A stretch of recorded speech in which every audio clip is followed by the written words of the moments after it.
Hey, Upstart, welcome.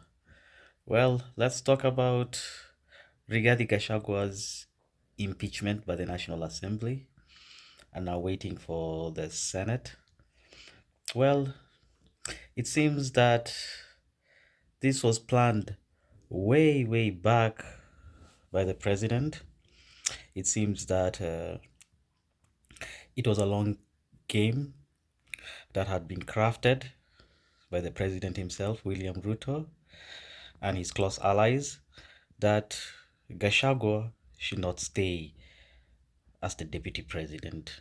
You know very well that the deputy president is the principal assistant to the president, and that if anything happens, God forbid, it's the deputy president who takes over. And I think Ruto understood very well that his relationship with Gachagua was not tenable and that he had to get rid of him anyway. And that is why you can see the numbers of the members of parliament during that impeachment was overwhelming, really, because these guys don't even show up in parliament. They don't do anything. Most of them, that if they are not in Kenya, they are outside the country doing their things. But they were there from morning till late at night impeaching the deputy president. It's really funny because these people do nothing. Let's take an example of Oscar Sudi. This guy he rarely shows up in parliament. He rarely does anything. He himself admitted that he has, it's better for him to be crisscrossing his constituency than be in parliament. The place that he was elected to legislate. You can imagine that. And now he shows up during the impeachment. Hmm? And why do I say the president planned this long time ago? You can just see the cards, how they are all stacked up. Let's start with the cabinet reshuffle, or we can say the cabinet when he absolved the cabinet and he brought in guys from the opposition, ODM to be precise. You can see he wanted to bring closer the other regions, guys like Joho from Coast, guys from ODM's Luo Nyanza area under Raila, and this was to maximize the votes from these regions. And again, he has Western Kenya with Mudavadi and Wetangula, and he had seen from far that yeah, Gachagua can be a problem because his tones, his statements, they've always they've always shown that this was a competitive person who was really not ready to settle for any other thing, and he really disliked Raila Odinga. He himself said he had set traps at State House, and you can see he really did not like Raila's being brought into the flow of the government because he felt it was a threat. He already felt another threat during Musalia Mudavadi being the prime cabinet secretary.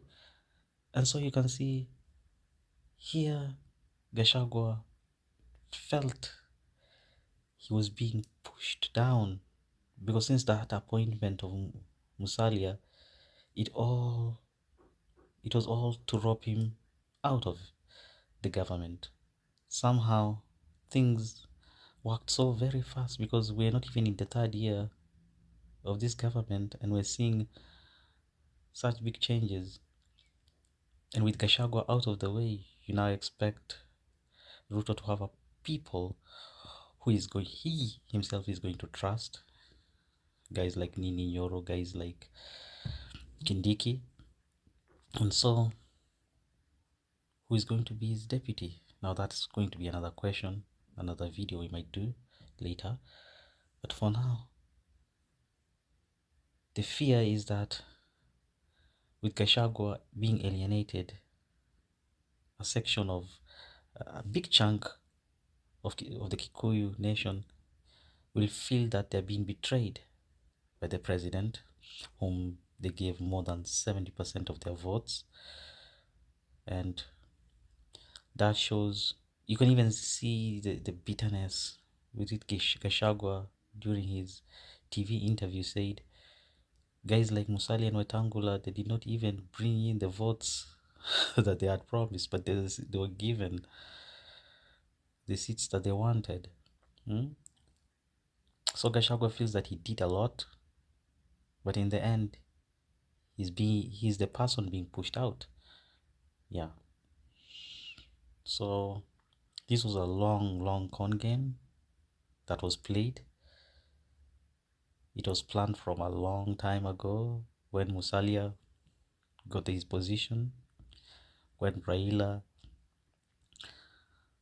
was being sweet talked to join the government and give its support.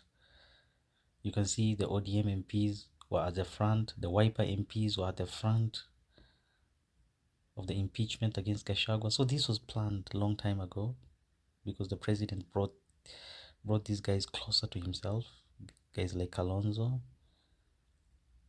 And that is why I say Ruto is a great chess master, because he had seen he should play this in a faster way before even the third year passes by, so that at least he has a few more years to put in the bricks to bring in more groups so that he can get re-elected again. Because yeah, the Kikuyu nation will feel cheated, but I think they might come down if they're given the deputy president seat. So let's see how things unfold. We are living in interesting times, and maybe the impeachment is going to bring in the changes that this country needs, because we really need to move on from politics right now. Yeah, we really need to move on away from politics, because with the situation of the economy, with the situation of the airport, things are really going downhill for us, and we really need to address a lot of issues from healthcare to education. And with the impeachment out of the way, I hope things will start working better for everyone. Thank you. Let's see each other in the next video.